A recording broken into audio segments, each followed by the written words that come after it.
Hey everyone, and welcome back to my channel. Today we are making these amazing oatmeal chocolate chip cookies that are super easy to make and allergy friendly. Okay, so we're going to start with adding the flour. Next we'll add in some sugar. Then we'll put in the brown sugar.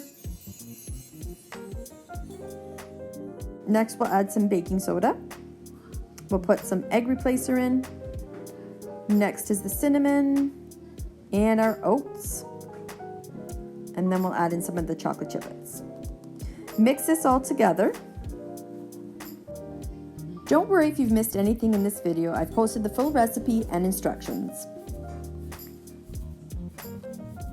Okay, so next we're going to add in the butter. Mix this up.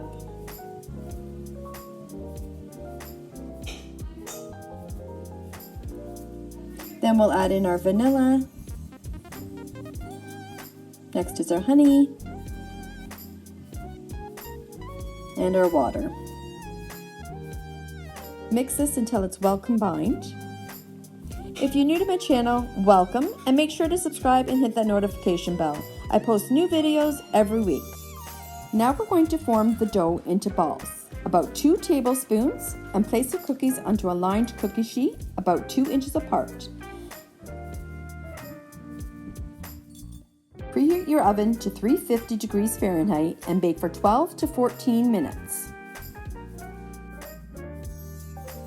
How amazing do these look? If you love warm, soft baked cookies, then you're going to love these. I'll see you in the next video, and don't forget to like and subscribe and hit that notification bell.